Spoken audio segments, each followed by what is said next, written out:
Sebelumnya,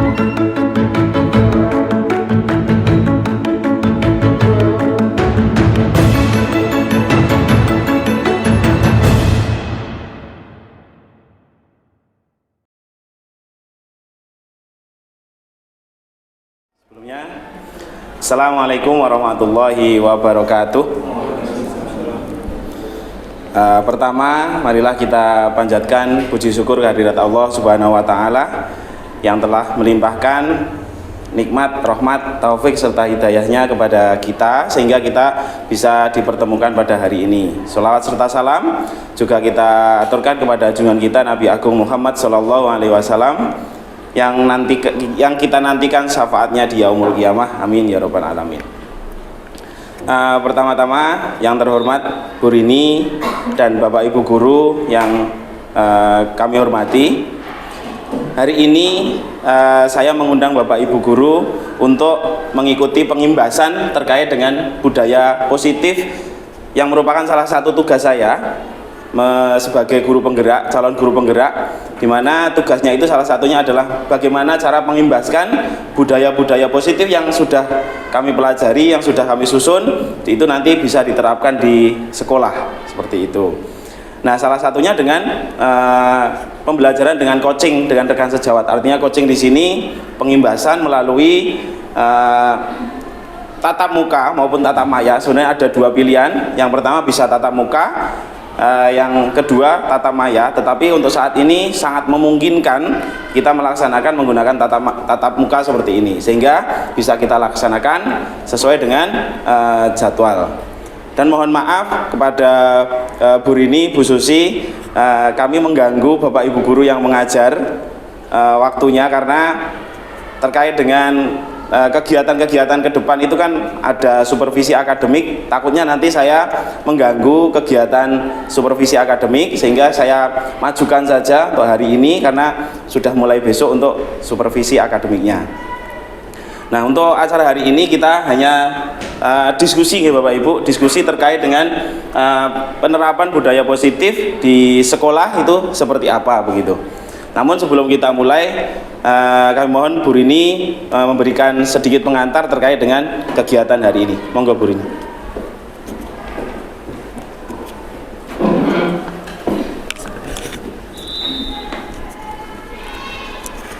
Tes. Assalamualaikum warahmatullahi wabarakatuh. Terima kasih waktu yang diberikan.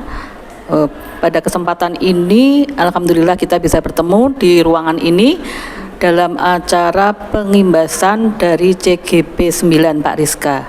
Nah, perjalanan CGP 9 ini sudah melalui beberapa tahapan. Yang kemarin yang saya ikuti Lokakarya 1, kemudian yang kedua Pralokakarya 2, di sini juga bersama dengan teman-teman sejawat. Kemudian yang ketiga adalah ini pengimbasan modul 1.4 budaya positif 1. Budaya positif pakai 1 enggak? Budaya positif ya. Nah, mudah-mudahan nanti Bapak Ibu tahu seperti apa toh guru penggerak itu. Nah, ini juga nanti teman-teman yang akan memasuki pendaftaran CGP 11 mudah-mudahan nanti bisa diterima ya, bisa lolos. Amin ya rabbal alamin. Kemudian berikutnya untuk kegiatan ini kemarin sosialisasi di lewat radio edukasi kalau nggak salah yang saya ikuti minggu kemarin bahwa ini ada kaitannya dengan nanti PPPG ya, PPPG Daljab, karena Bapak Ibu guru sudah sebagai guru ya, PPG Daljab itu nanti ada kaitannya dengan CGP ini, karena ada sebagian materi dari PPG Daljab itu yang sudah ada di ini di CGP, sehingga nanti kalau ada itu tinggal bisa di konversi. Jadi nanti monggo Bapak Ibu yang masih proses untuk PPG Daljab mungkin ini juga ini bisa saling ini. Kemudian ada beberapa kegiatan yang saya ikuti, memang di sana itu banyak tidak sepanjang Bapak Ibu, tidak sepanjang waktu Lokakarya, tapi nggak tahu ya pada saat pengerjaan tugas ya, tetapi pada saat Lokakarya itu banyak kegiatan yang fun, game-game dan apa ya? Pokoknya senang-senang gitu loh Bapak Ibu. Monggo nanti yang calon-calon CGP berikutnya mudah-mudahan nanti tertarik dan tahu seperti apa. Ya, mungkin itu yang dapat saya sampaikan. Mudah-mudahan kegiatan ini bermanfaat bagi kita semua. Kurang lebihnya mohon maaf. Assalamualaikum warahmatullahi wabarakatuh. Waalaikumsalam warahmatullahi wabarakatuh. Terima kasih Bu Rini atas pengantarnya. Apa yang disampaikan Bu Rini memang ada benarnya, bahwa ketika istilahnya PGP ini ya, guru penggerak itu nantinya bisa dikonversi untuk merupakan salah satu yang bisa digunakan untuk PPG gitu ya. PPG artinya PPG dalam jabatan itu nanti ketika sudah waktunya mengikuti PPG itu nanti bisa dikonversi langsung ujian komprehensif saja, jadi langsung ujian akhir, tidak mengikuti proses pembelajaran dari awal sampai akhir, langsung bisa mengikuti ujiannya. Selain itu juga saya kemarin juga diberikan info dari fasilitator bahwa salah satu syarat in passing, bukan salah satu, malah justru satu-satunya syarat in passing itu adalah di sertifikat guru penggerak. Selain itu juga satu-satunya syarat untuk menjadi calon kepala sekolah. Nah di situ, maka sangat luar biasa manfaat dari pendidikan guru penggerak ini. Dan untuk kali ini saya sudah sampai di modul 1.4.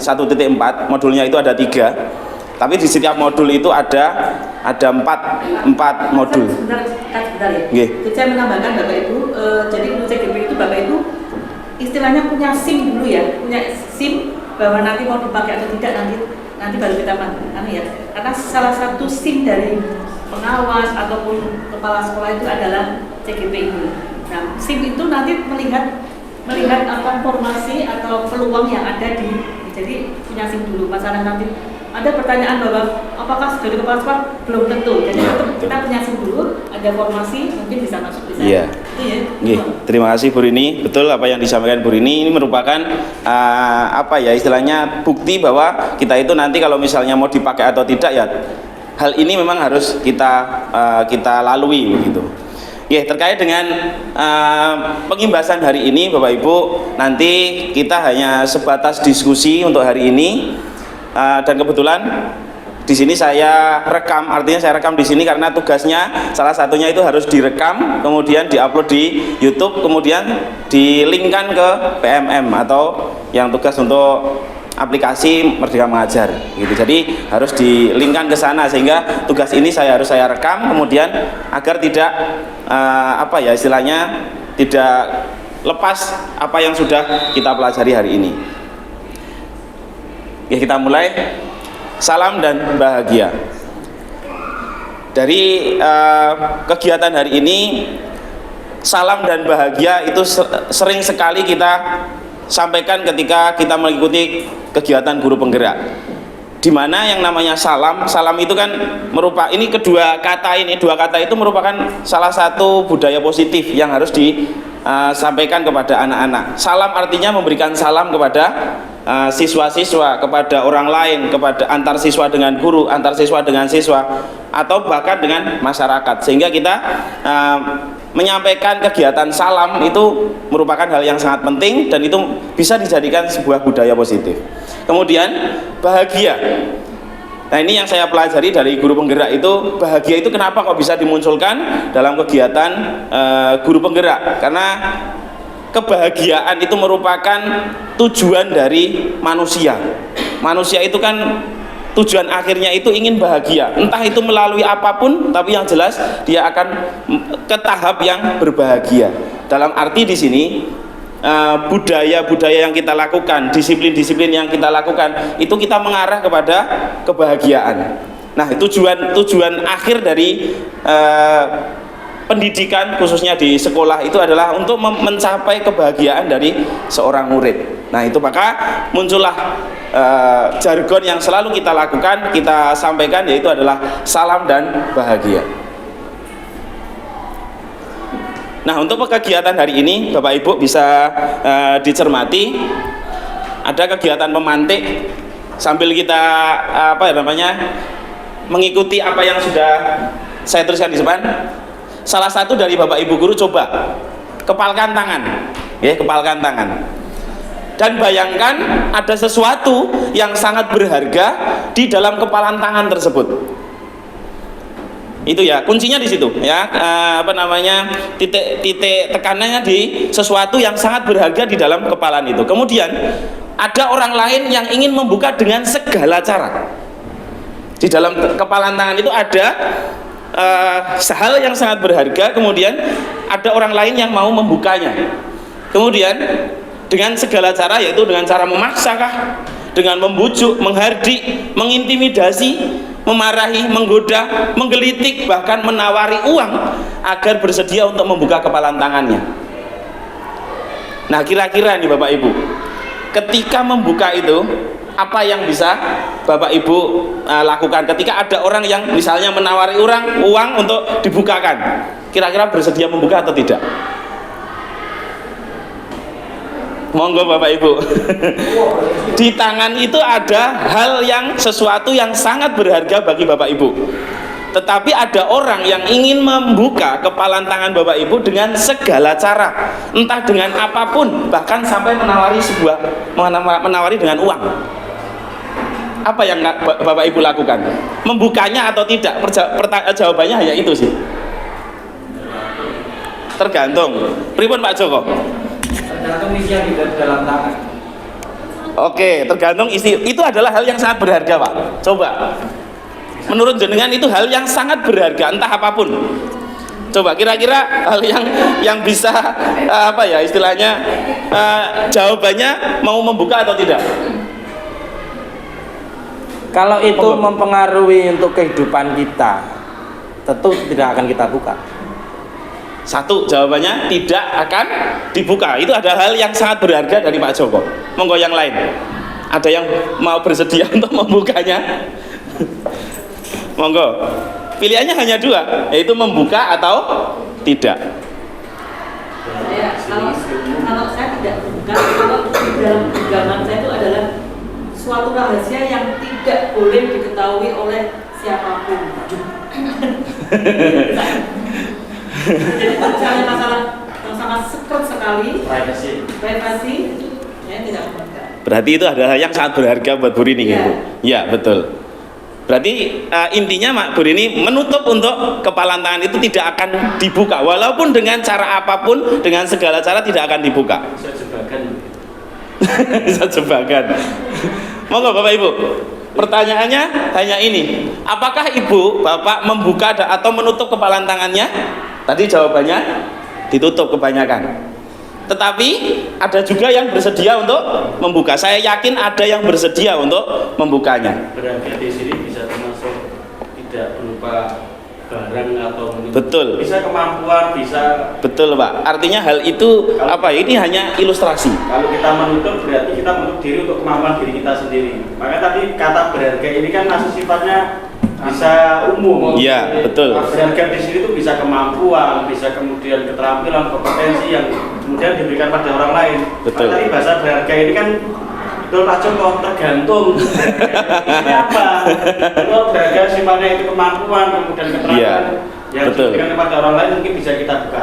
Oke, betul Pak. Artinya di sini kan berarti orang itu ya kan ketika mempunyai istilahnya barang berharganya itu, sesuatu hal yang berharga di kepalan tangan, kemudian itu mau dibuka begitu ya. Nah, itu tergantung tadi, bisa dibuka, bisa ditutup. Ya. Betul sekali Bapak Ibu, pilihannya hanya ada dua itu. Nah, kira-kira yang mau membuka dan menutup itu siapa? Ya, diri kita. Iya, betul. Diri kita sendiri. Artinya di sini nanti dari apa yang Bapak Ibu istilahnya kita buat alur istilahnya pemahaman terkait dengan budaya positif di sini, maka nanti arahnya itu budaya positif itu kan berasal dari dirinya. Artinya kalau misalnya sesuatu atau orang yang mau melakukan sesuatu hal, kalau dia berasal dari dirinya, entah apapun caranya pasti dia akan lakukan. Karena dia ada motivasi di dalam dirinya untuk mempertahankan apa yang dia tuju. Arahnya ke sana. Maka tadi saya membuat ilustrasi terkait dengan kepalan tangan itu. Yang bisa membuka kepalan tangan itu siapa? Ya diri kita sendiri, bukan orang lain. Orang lain mau menghardik, mau memaksa, memberi uang. Kalau kita tidak bersedia ya berarti tidak akan. Kan begitu nggih Bapak Ibu? Nah, sesungguhnya siapa yang memegang kendali atau kontrol untuk membuka dan menutup kepalan tangan? Ya, diri kita sendiri nggih. Nah, inilah yang akan kita pelajari pada budaya positif. Nah, yang pertama, ilusi itu hanya ibarat nih. Ilusi mengontrol murid. Pada dasarnya kita dapat memaksa murid untuk berbuat sesuatu jikalau murid itu memilih untuk tidak melakukannya. Gitu ya. Jadi di situ pada dasarnya kita tidak dapat memaksakan murid. Kalau murid itu dia tidak memilih untuk tidak melakukannya, maka kita tidak bisa memaksa murid itu. Walaupun tampaknya guru sedang mengontrol perilaku, hal demikian terjadi karena murid itu sedang mengizinkan dirinya untuk dikendalikan oleh orang lain. Kemudian saat itu bentuk kontrol guru menjadi kebutuhan dasar yang dipilih murid tersebut. Artinya kalau kita ada di dalam sebuah pembelajaran di kelas atau mungkin dalam berinteraksi dengan murid, kalau murid itu bisa kita kendalikan, berarti kita itu diizinkan untuk mengendalikan dirinya. Tetapi kalau murid itu dia kekeh untuk tidak mau dikendalikan sama orang lain, saya yakin murid itu selamanya juga tidak akan mengizinkan dirinya untuk dikendalikan oleh orang lain. Nah, inilah yang akan kita pelajari Bapak Ibu terkait dengan budaya positif di sini. Bagaimana budaya positif itu bisa kita lakukan, bisa kita terapkan di sekolah, yaitu dengan cara memberikan motivasi kepada murid, sehingga kita itu diizinkan untuk memberikan motivasi itu, sehingga murid bisa akan menjadi seseorang yang istilahnya menuju kebahagiaan itu tadi. Lanjut ya Bapak Ibu. Yang kedua, itu adalah ilusi bahwa kritik dan membuat orang merasa bersalah. Kritik dan membuat orang merasa bersalah itu dapat menguatkan karakter. Itu hanya sebuah ilusi. Artinya apa? Kalau kita komunikasi dengan murid, wah kamu itu telat, sering telat. Kamu tuh nggak kasihan sama orang tuamu, po? Sudah nganterkan di sini, kan membuat merasa dia bersalah karena dia sudah telat. Kemudian kamu tidak mengerjakan, nanti nggak kasihan orang tamu sudah menyekolahkan di sini. Itu artinya membuat siswa itu menjadi merasa bersalah terhadap dirinya. Dan itu yang saya pelajari di guru penggerak itu, ternyata ya hal seperti itu membuat murid itu menjadi murid yang merasa gagal. Nah, itu yang nanti akan kita pelajari ya Bapak Ibu. Menggunakan kritik dan rasa bersalah untuk mengontrol murid menuju pada identitas yang gagal. Mereka belajar untuk merasa buruk tentang diri mereka sendiri. Mereka mengembangkan dialog diri dengan negatif karena dia sudah merasa bersalah itu tadi. Kemudian murid akan merasa telah gagal melakukan hal yang benar, yang memungkinkan munculnya depresi di dalam dirinya karena dia telah merasa gagal. Nah, ini yang menurut saya sangat sangat berbahaya di dalam diri seorang murid. Kalau muridnya itu dia sudah merasa gagal, dia tidak bisa, ketika dia melakukan sesuatu otomatis mungkin dia tidak akan oh saya itu sudah bersalah, ngapain saya melakukan. Akhirnya kan dia akan merasa gagal terus menerus sehingga itu akan menjadi depresi di dalam dirinya. Nah, itu yang membuat seorang manusia itu tidak menuju ke sebuah kebahagiaan. Selanjutnya Bapak Ibu, ya sebelumnya mari kita tanyakan ke diri kita sendiri, bagaimana kita berperilaku. Mengapa kita melakukan segala sesuatu? Apakah kita melakukan sesuatu karena ada dorongan dari lingkungan atau ada dorongan dari yang lain? Misalnya, Bapak Ibu kesini tadi ada dari dorongan dari orang lain, atau memang memang ketika sudah saya undang kemudian memang meniat untuk mengikuti ini dengan secara ikhlas, atau masih ada dorongan biar tidak karena ada Bu Rini mungkin biar tidak ya betul lah, istilahnya biar kelihatan aktif begitu. Monggo Bapak Ibu. Dari dorongan lingkungan kah? Atau dari dorongan orang lain kah? Atau memang sudah ada di dalam diri Bapak Ibu? Nah, saya kira itu merupakan hal yang apa ya istilahnya, saya yakin Bapak Ibu juga memiliki hal-hal positif yang ada di dalam diri masing-masing. Nah, kalau kita breakdown kepada murid, nah ini yang perlu kita ketahui. Apakah murid itu ketika dia melakukan segala sesuatu, apakah berasal dari dirinya? Apakah ada dorongan dari orang lain? Apakah ada dorongan dari lingkungan? Nah, itu yang harus kita tanamkan kepada murid. Artinya budaya positif di sini itu harus benar-benar kita tanamkan. Saya itu membayangkan budaya positif di sini itu ketika Bapak Ibu guru yang ada di SMP Muhammadiyah 4 itu banyak yang ikut dalam program pendidikan guru penggerak. Artinya apa? Kalau misalnya masanya lebih banyak, saya di sini baru sendiri untuk guru penggeraknya. Kalau misalnya Bapak Ibu guru ada yang berhasil mendaftar kemudian membentuk suatu komunitas guru penggerak yang ada di SMP Muhammadiyah 4, saya yakin 100% budaya positif itu akan semakin bertambah.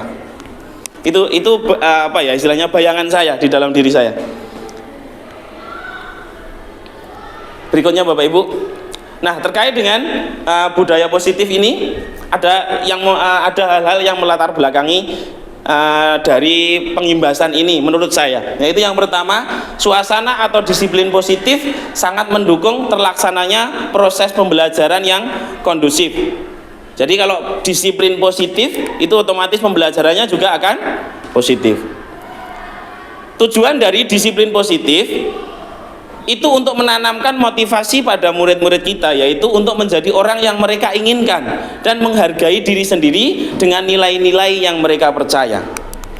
Jadi murid itu pasti dia pasti punya pikiran bahwa di dalam dirinya itu ada kebaikan di dalam dirinya, sehingga mereka akan percaya dengan nilai kebaikan itu. Kalau di dalam dirinya, di dalam lingkungannya itu ada disiplin positif yang mendukung hal-hal positif yang ada di dalam dirinya, sehingga dia akan tergerak menghargai dari diri sendiri dan nilai-nilai yang mereka percaya. Berikutnya, ketika murid-murid kita memiliki motivasi tersebut, atau artinya motivasi dari dalam dirinya, bukan dari orang lain, maka mereka telah memiliki motivasi intrinsik yang berdampak jangka panjang. Kalau misalnya motivasinya itu dari luar, hanya dorongan dari orang lain, hanya dari orang tua untuk biar orang tuanya tuh seneng sekolah, tidak ada motivasi di dalam dirinya, berarti kalau motivasi dari luar seperti itu merupakan motivasi dari luar dirinya, bukan dari dalam dirinya. Nah, itu yang harus kita tanamkan kepada murid. Motivasi yang tidak akan terpengaruh pada adanya hukuman atau hadiah. Mereka akan tetap berperilaku baik dan berlandaskan nilai-nilai kebajikan karena mereka ingin menjadi orang yang menjunjung tinggi nilai-nilai yang mereka hargai atau mencapai suatu tujuan yang mulia. Artinya, kalau seorang murid, seorang anak itu dia memiliki motivasi di dalam dirinya dan tidak mengharapkan sebuah penghargaan atau untuk menghindari sebuah hukuman dari orang tua, mungkin begitu, atau mungkin ketika pembelajaran anak itu diberi tugas, kemudian kenapa kamu mengerjakan tugas, nanti tidak dihukum sama bapak ibu guru.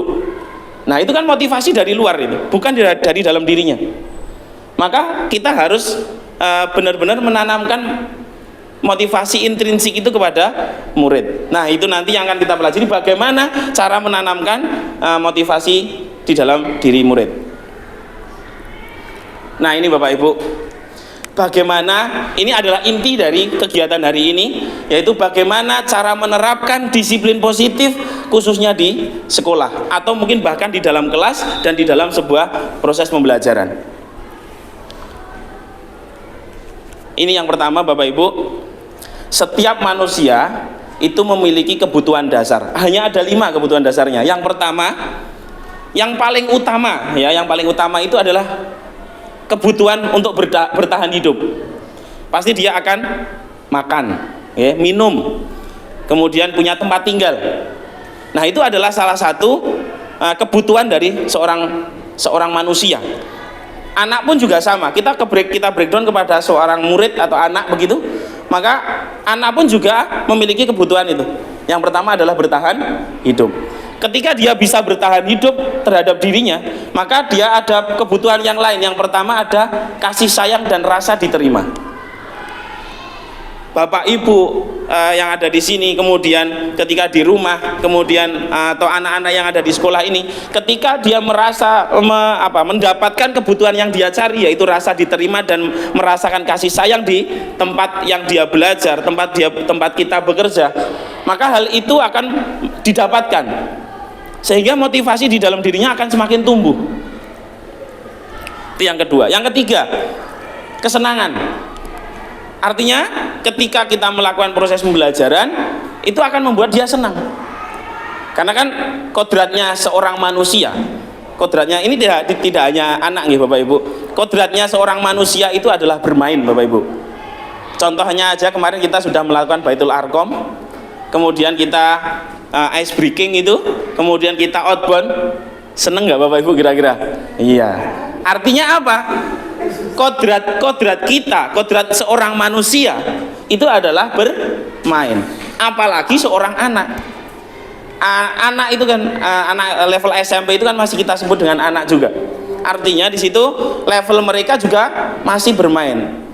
Nah, itulah yang menjadi kebutuhan dasar dari seorang anak adalah kesenangan. Kemudian berikutnya kekuasaan atau penguasaan. Dia memiliki dapat menguasai apa yang dia lakukan.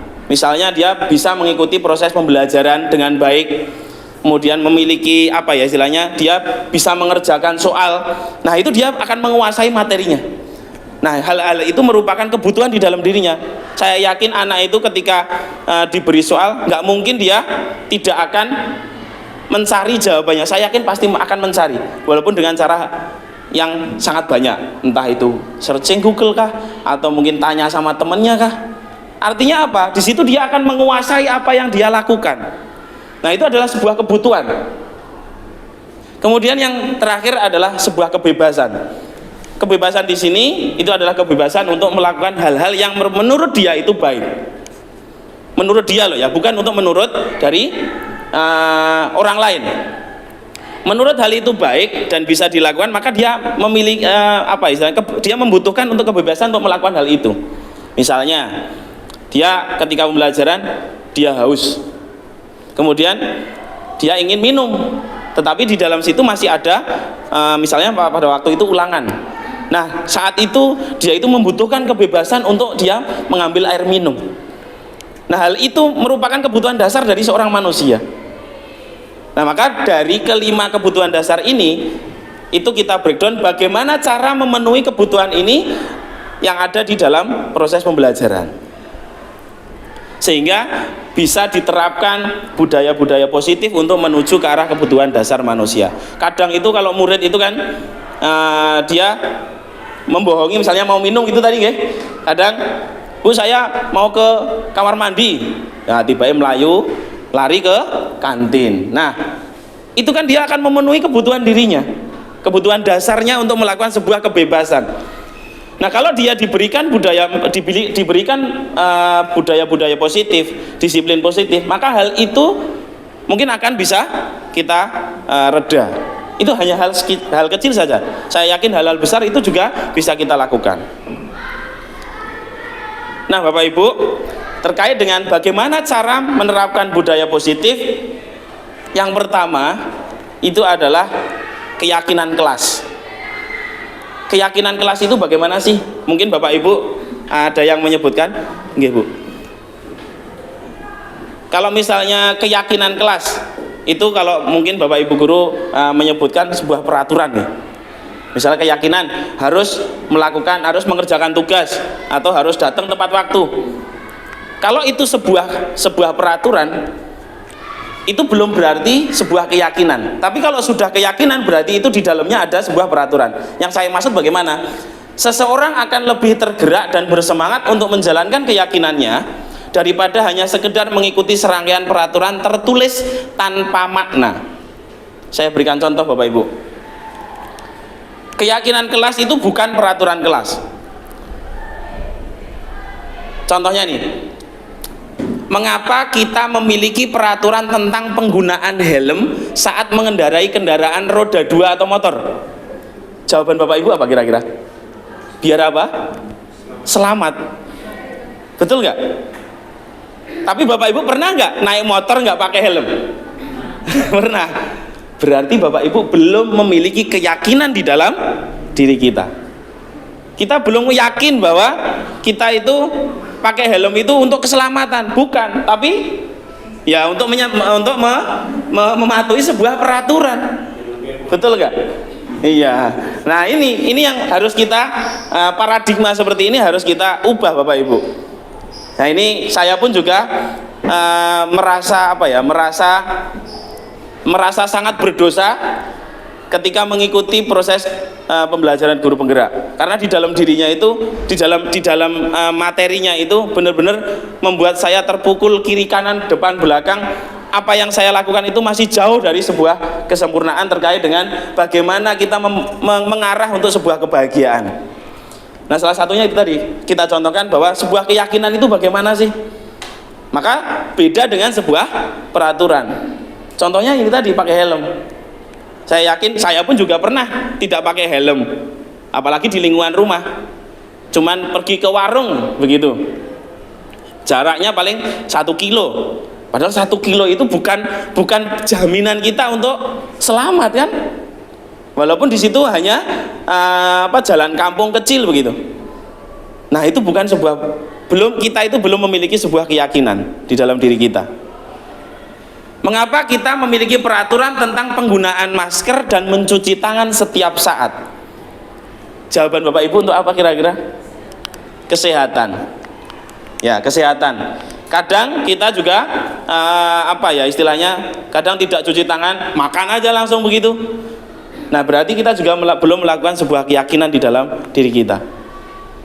Nah, maka ilustrasi seperti ini kita buat istilahnya benar-benar kita lakukan di dalam sekolah Bapak Ibu, karena di sini kita juga pengimbasan, artinya monggo bersama-sama untuk benar-benar melakukan bagaimana cara membuat keyakinan yang ada di kelas.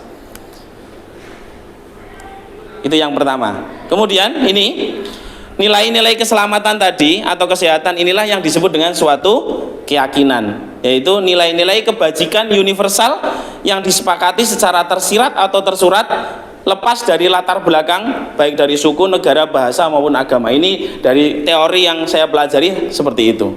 Misalnya di dalam kelas, nilai keyakinan kelas dapat berupa saling menghargai, kemudian menghormati kerjasama, menjaga kebersihan kelas, selalu berdoa ketika mengawali dan mengakhiri, peduli sesama dengan menjaga soliditas, tepat waktu dan aktif di dalam kelas, dan lain sebagainya. Banyak sekali hal-hal keyakinan kelas yang bisa kita terapkan di sebuah kelas begitu.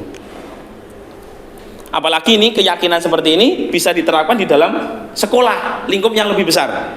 Nah itu akan membuat budaya positif itu akan lebih bermakna.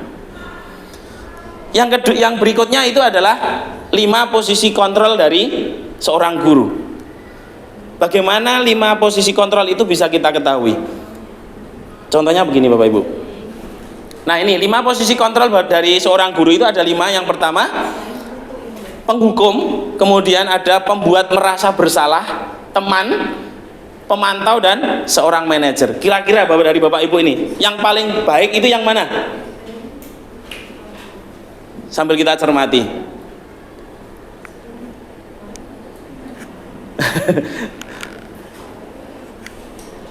Biar lebih memahami, saya putarkan sebuah video nih Bapak Ibu. Monggo bisa saling dicermati untuk posisi yang pertama nih.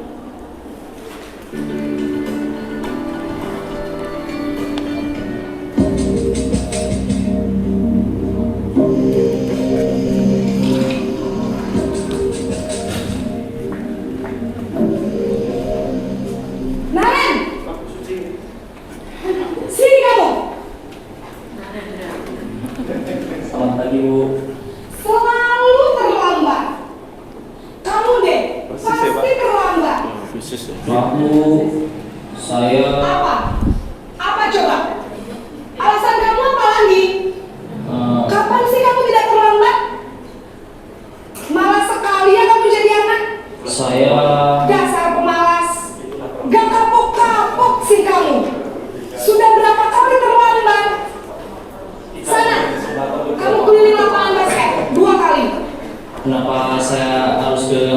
ya Bu. Kenapa? Kamu melawan ibu? Berani-beraninya jawab. Sudah terlambat, masih berani jawab pula. Sekarang, keliling lapangan basket 5 kali sekalian. Biar kapok. Cepat. Pergi sana ke lapangan basket. Bagaimana Bapak Ibu? Terkait dengan posisi kontrol dari seorang guru adalah salah satunya ini penghukum. Monggo Pak Pri. Satu, itu mungkin masuk kategori. Dua, ada sebuah ruang yang tidak memberikan kebebasan kepada siswa. Karena tadi melihat dari komunikasi itu kan tidak memberikan kesempatan untuk siswa memberikan alasan. Itu kalau dari 5 tadi itu masuk kategori menurut saya penghukum. Karena dihukumnya dengan ngomel. Tidak memberikan kesempatan siswa untuk menjelaskan kenapa dia terlambat. Betul. Yang ketiga, itu berapa 5 ya? Iya 5. Ya nanti sambil kita pelajari Pak. Iya sambil kita pelajari. Ya betul. Kalau kita melihat seorang penghukum pernah melakukan buatan Bapak Ibu? Ya. Saya pun pernah. Saya pun pernah, betul-betul pernah melakukan sebagai seorang penghukum terhadap seorang anak. Artinya apa? Kita itu berbicara dengan nada yang keras, kasar, menghardik, menunjuk-nunjuk, kemudian memberikan apa ya istilahnya mengekspresikan kemarahan kita dengan secara verbal. Maksud dia mungkin ada manajer karena merasa ya itu tadi manajer itu kan ya kalau anak gue ini mungkin tidak terima. Oke, coba Pak nanti kita cermati ini, menarik ini. Artinya posisi yang pertama itu adalah seorang penghukum. Itu saya yakin Bapak Ibu pernah melakukan hal ini, entah itu secara apa istilahnya secara frontal atau mungkin hanya dalam bentuk di dalam kelas begitu. Yaitu yang pertama. Kalau kita lihat cirinya dengan nada marah ya Bapak Ibu. Berikutnya.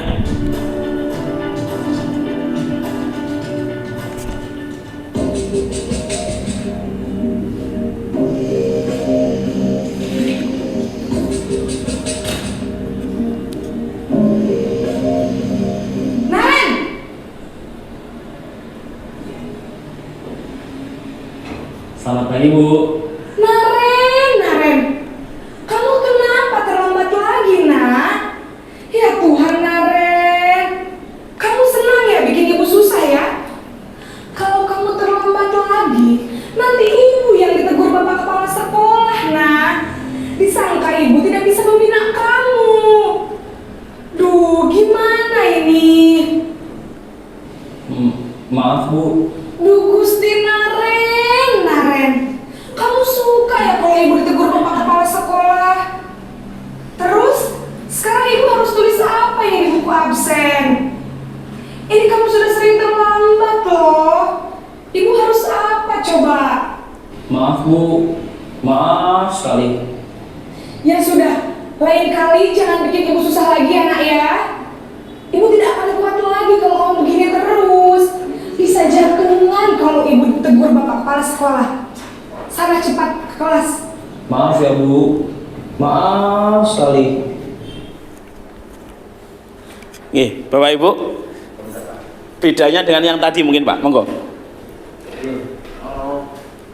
Sebenarnya bagi seorang guru kalau menurut saya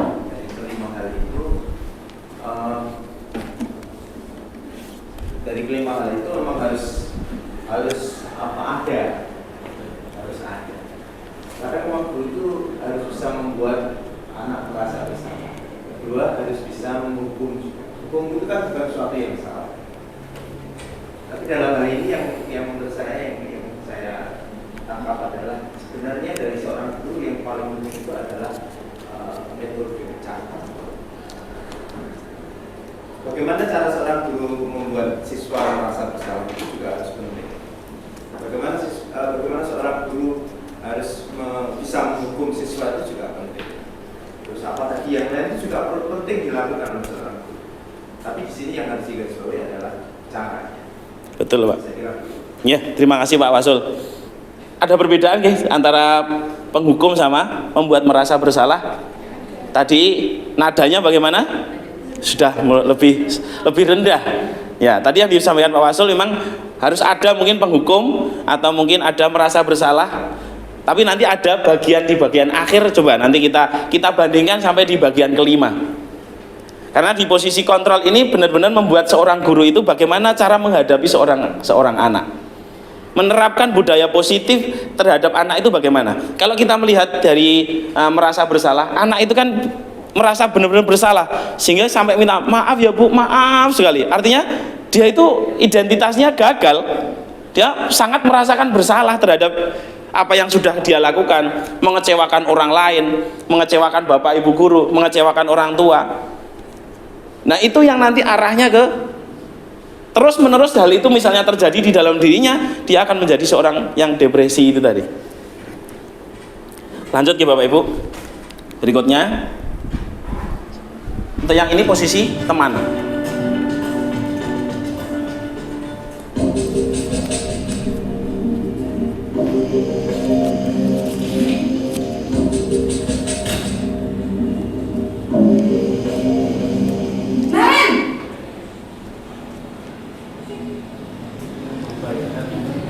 Selamat pagi Bu. Wah, sudah jam berapa ini nak? Terlambat lagi ya saya. Bu Suci ini. Habis ibu saya lupa bangunkan saya Bu. Kamu malah menyalahkan ibu kamu. Kamu bukan anak yang larinya paling kencang. Kok terlambat sih? Iya Bu, saya memang terlambat bangun tadi. Jadi biarpun saya lari kencang, tetap gak kekejar Bu.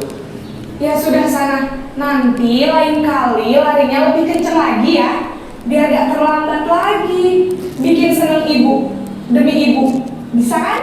Bisa Bu.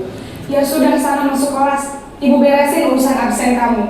Kamu ini ada-ada saja. Nah ini bapak ibu terkait dengan posisi teman, ya posisi teman itu apa ya dia arahnya ke tergantung dengan orang lain. Kalau misalnya di situ ketemunya sama Bu Suci yang mungkin tadi yang disampaikan Pak Pri atau mirip, nah plek begitu. Nah dia akan apa ya istilahnya akan terus mencari Bu Suci untuk mendapatkan sebuah kebahagiaan. Tetapi kalau dia tidak ada Bu Suci kemudian ketemunya dengan yang lain, maka dia tidak akan mendapatkan hal itu. Artinya apa? Seorang murid tidak akan mandiri karena dia bergantung pada orang lain. Nah, posisi teman sisi negatifnya di situ Bapak Ibu. Oke, maka kita coba untuk yang lain.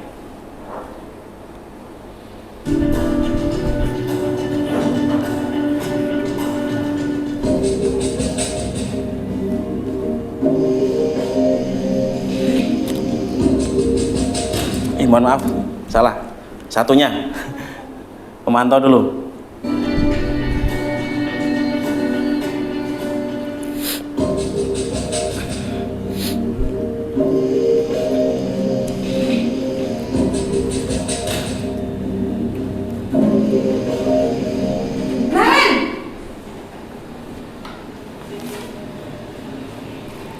Selamat pagi Bu. Naren, apa peraturan sekolah kita tentang jam berapa kita harus masuk sekolah, nak? Kita harus di sekolah jam 7 Bu. Iya betul, sekarang sudah jam 7.20. Naren sudah tahu konsekuensinya jika terlambat hadir. Paham Bu. Saya harus tinggal kelas pas jam istirahat selama 20 menit. Iya benar, konsekuensinya demikian. Jadi nanti jam 9.30 pas istirahat, kamu harus tinggal di kelas, kerjakan tugas tambahan untuk ketertinggalan kamu, ya? Baik Bu. Nah ini adalah posisi pemantau atau dia monitor. Kalau dari logat apa ya, dari ketika dia berbicara seorang guru itu nadanya datar ya. Datar artinya dia tidak memposisikan terhadap dirinya kepada temannya, tidak memposisikan murid itu sebagai teman, kemudian juga tidak menghukum, juga tidak membuat orang dia merasa bersalah. ini sudah menunjukkan hal-hal ke arah yang positif sebenarnya. Hanya saja di situ ada sebuah konsekuensi, bahkan mungkin ada hukuman di situ nanti. Nah, itu yang perlu masih kita istilahnya kita cermati, bagaimana konsekuensi itu tidak muncul dari seorang guru, tetapi di dalam murid itu harus tertanam motivasi di dalam dirinya untuk menjadi lebih baik. Bukan hanya adanya konsekuensi, karena itu kan ketika dia terlambat ada konsekuensinya. Artinya dorongan di dalam dirinya itu nanti mungkin setelah dia mendapatkan konsekuensi, dia motivasinya bukan dari dalam dirinya, masih biar saya tidak dapat sanksi begitu. Konsekuensi atau sanksi itu sama. Nah, sekarang kita cermati yang posisi manajer.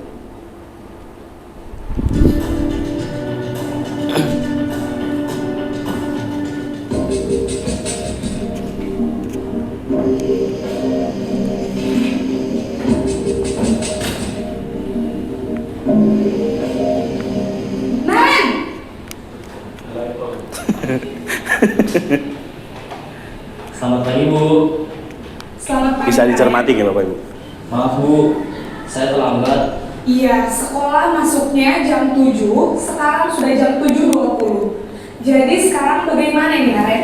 Maaf, Bu, saya lupa alarm saya semalam. Baiklah, menurut kamu, keyakinan sekolah yang mana yang perlu kamu tingkatkan? Menghargai diri sendiri dan orang lain mungkin ya, Bu. Setuju. Jadi, apakah Naren meyakini prinsip saling menghormati tersebut? Iya, Bu, saya meyakininya. Apakah Naren bersedia memperbaiki masalah keterlambatan ini? Bersedia, Bu. Bagaimana kamu akan perbaiki masalah keterlambatan ini? Saya akan coba untuk tidak lupa menyetel alarm saya, Bu. Baik, kalau Naren lupa menyetel alarm di rumah, ada orang yang kira-kira bisa bantu mengingatkan tidak? Ada, Bu. Kakak saya, Kak Emma. Ada lagi selain Kak Emma?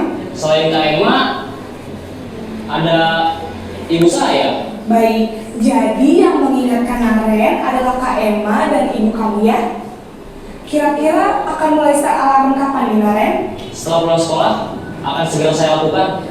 Baik, jadi Naren akan setel alarm untuk bangun besok pagi dan akan diingatkan oleh kakak dan ibunda Naren ya. Ada lagi yang mungkin perlu dilakukan, Naren, agar tidak terlambat bangun lagi? Tidak ada, Bu. Baik, Naren, terima kasih untuk kerjasama kamu. Sekarang kamu perlu kembali ke kelas untuk belajar. Baik, Bu, terima kasih. Nah, Bapak Ibu, monggo. Ini dari kelima tadi posisi kontrol sudah kita cermati bersama. Dari mulai penghukum, membuat merasa bersalah, teman, memantau, dan yang terakhir adalah posisi manajer.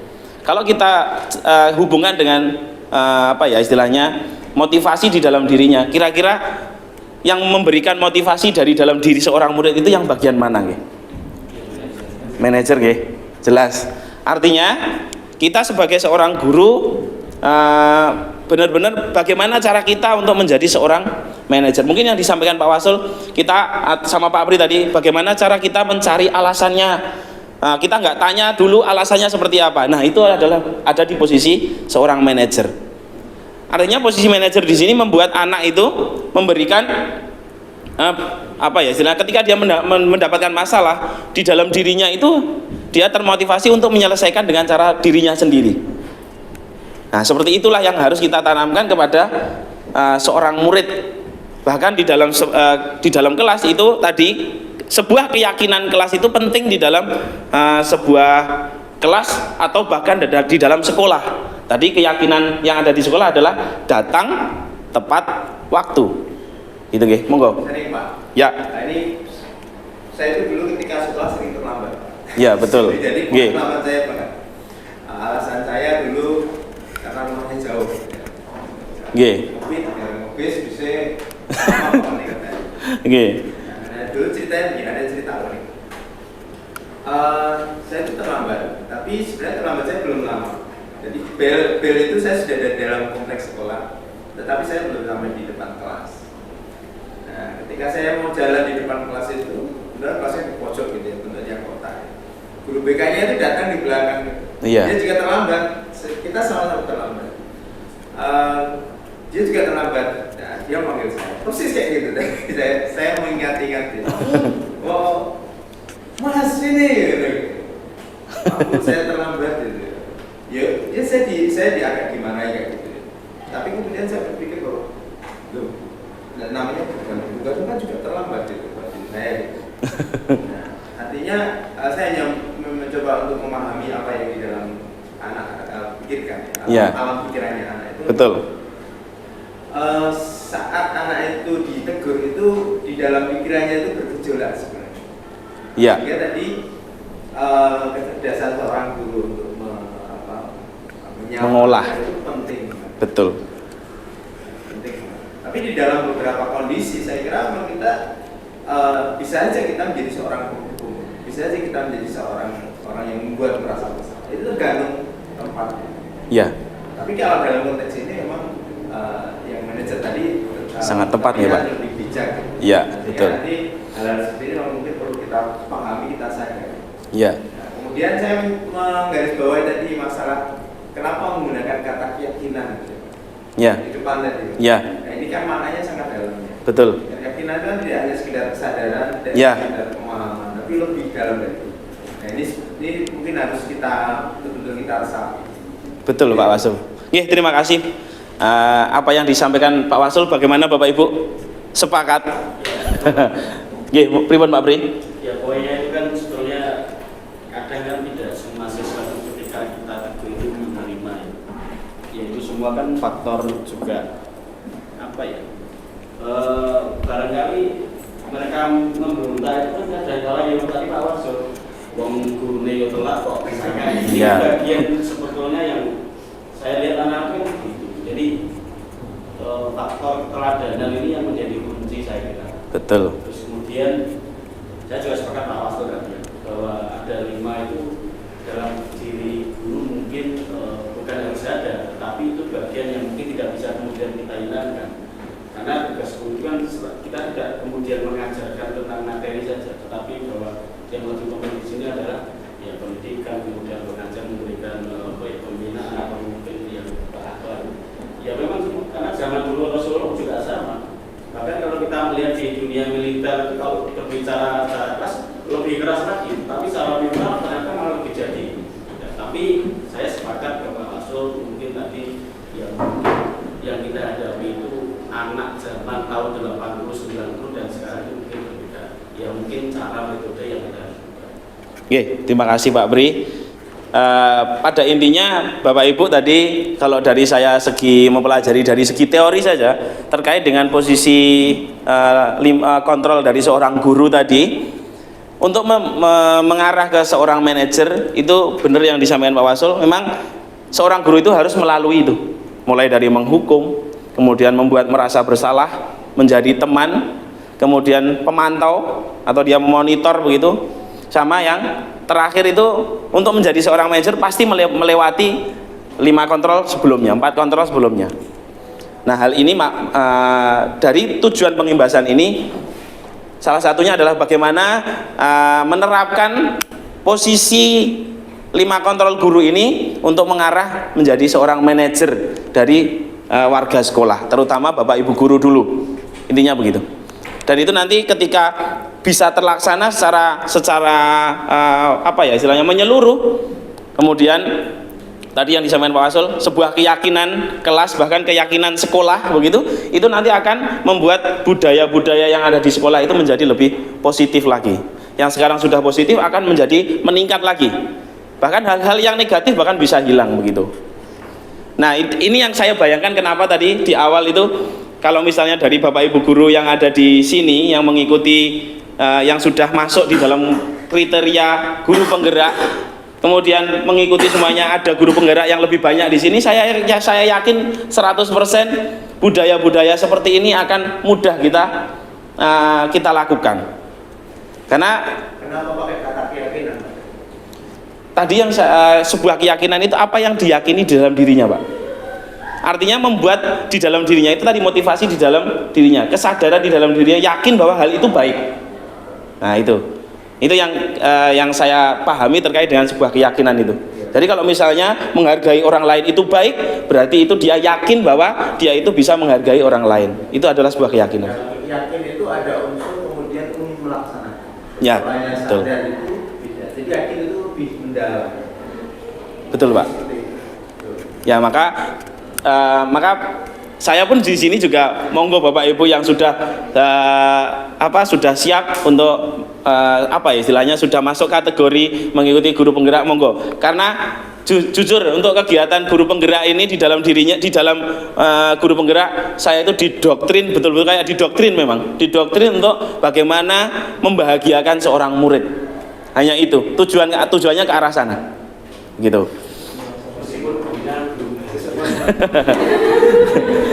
Meskipun gurunya belum bahagia. Oke. Selanjutnya Bapak Ibu tinggal satu lagi ini. Selain keyakinan kelas, kemudian 5 posisi kontrol seorang guru, ada satu lagi cara. Jadi ketiga ini merupakan cara bagaimana menerapkan budaya positif yang ada di sekolah. Yang ketiga adalah segitiga restitusi. Yaitu bagaimana segitiga restitusi itu bisa diterapkan ke dalam permasalahan, bagaimana cara menyelesaikan permasalahan yang ada di sekolah. Yang pertama ada 3 tahap, yaitu menstabilkan identitas. Itu bagian dasar dari segitiga, bertujuan untuk mengubah identitas anak yang tadinya gagal, kemudian melakukan kesalahan, karena melakukan kesalahan sehingga menjadi orang yang sukses. Itu untuk menstabilkan identitasnya. Kemudian ada validasi tindakan yang salah, yaitu validasi tindakan salah itu apakah benar yang kamu lakukan itu salah atau betul, gitu, ya kan? Bagaimana apa yang kamu lakukan itu sudah merupakan hal yang salah atau hal yang benar? Itu adalah validasi tindakan yang salah. Kemudian ada menanyakan keyakinan. Nah tadi kembali lagi, keyakinan itu penting yang disampaikan Pak Wasul tadi. Bagaimana seorang itu bisa memahami di dalam dirinya kemudian mau melakukan. Itu adalah sebuah keyakinan. Menanyakan keyakinan.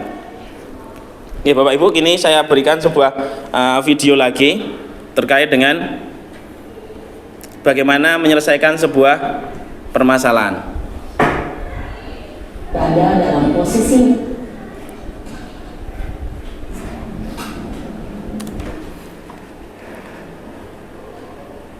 ini ada seorang anak, dia memiliki permasalahan di dalam dirinya dengan temannya. Kemudian tahapan segitiga restitusi itu diterapkan di dalam bagaimana cara menyelesaikan permasalahan tersebut. Monggo bisa kita cermati.